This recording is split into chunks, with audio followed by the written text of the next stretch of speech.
सुबह कार्तिक अंगड़ाई लेते हुए जगता है। इस बार की सुबह हर बार की तरह बिल्कुल साधारण थी। जब उसने चारों ओर नजर दौड़ाई तो कमरे में कोई नहीं था। मतलब आज वह उठने में काफी देर कर चुका था।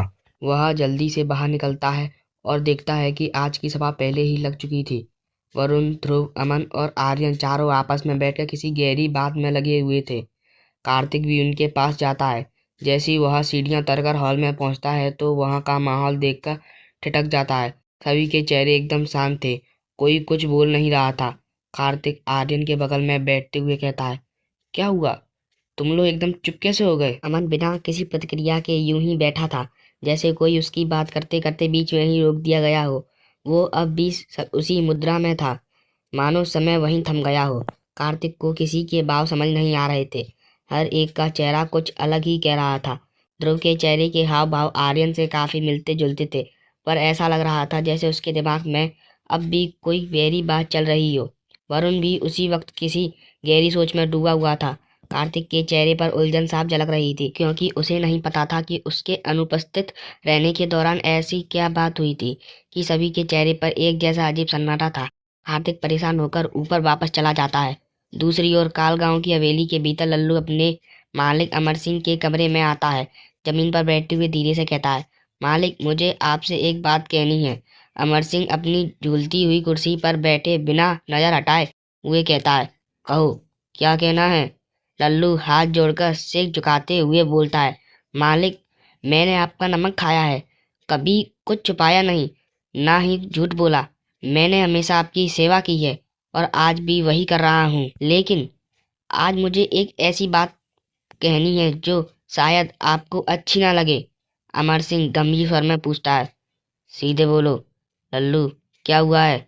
लल्लू कांपती आवाज में कहता है, मालिक, मुझे मुझे नहीं पता कि आपको ये बात मालूम है या नहीं, पर पर आपने सबसे खुद को इस छोटे से कमरे में सीमित किया है, तब से हवेली में कुछ अजीब होने लगा है। घर की दोनों बहुएं घंटों तक गायब रहती हैं और किसी को पता नहीं होता कि वो जाती कहाँ है।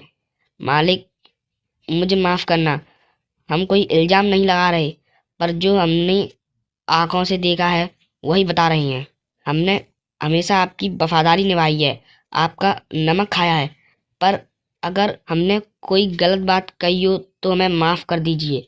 लल्लू इतना कहकर जब अपने मालिक की ओर देखता है तो हैरान रह जाता है, क्योंकि उसे पता था कि अमर सिंह अपनी घर की इज्जत के लिए कुछ भी कर सकता है। लेकिन आज अमर सिंह एकदम शांत था।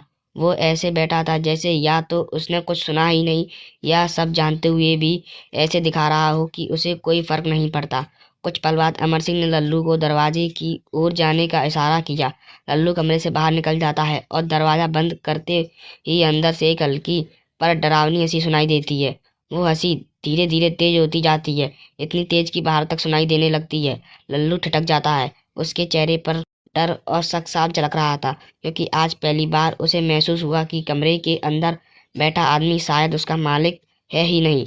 उसकी सांसें रुक जाती हैं, दिल धड़कने लगता है और उसके जहन में बस एक ही सवाल गूंजता है, अगर वो अंदर मेरा मालिक नहीं तो फिर कौन है? रुद्रकोटि में उसी समय आर्यन आज सुबह हुई पूरी घटना कार्तिक को समझा रहा था। वह कहता है, जब ध्रुव ने वरुण से उसके अजीब व्यवहार के बारे में पूछा तब वरुण ने जो बताया उसने हम सबको हिला दिया। आर्यन आगे बोलता है, जब हम सब मंदिर गए थे तब वरुण ने उस ताले को बड़े ध्यान से देखा था। उसे उस ताले पर कुछ ऐसा नजर आया जो उसे कहीं पहले देखा हुआ लग रहा था। वह दिमाग पर जोर डाल रहा था। उसे कुछ याद भी आया, पर उसी वक्त उस मठ के साधु सदस्यों की हरकतों ने उसकी एकाग्रता तोड़ दी और वो शायद वहीं अधूरी रह गई। आर्यन सांस लेकर आगे बोलता है, फिर जब वो वापस कोठी पहुंचा तब अचानक उसे वो चीज याद आ गई। वो तुरंत हमें बताने आया, लेकिन तू जानता है ना कार्तिक, उस वक्त उसके व्यवहार को देखकर हम कुछ समझ ही नहीं पाए। थोड़ी देर के लिए लगा तो ये पागल हो गया है। इस पर कार्तिक तुरंत बात काटता है, हाँ, मैंने तुम सबके चेहरे देखे थे, सबके एक्सप्रेशंस ही अजीब थे। आगे बता, पर जल्दी बता, इतना घुमा मत। आर्यन फिर समझाता है, सुबह जब वरुण शांत हुआ तब उसने साफ बताया। जैसे ही उसे ताले का निशान याद आया, एक और बात भी याद आ गई। उसे नैन के चेहरे की तस्वीर भी याद नहीं थी। कितनी भी कोशिश की, चेहरा दिमाग में आया ही नहीं। कार्तिक चौंक जाता है। आर्यन बोलता रहा। दूसरी चीज, उसे याद आया कि उसने कुछ निशान किसी की पीठ पर देखे थे, लेकिन अब उसे याद नहीं आ रहा कि किसकी पीठ पर।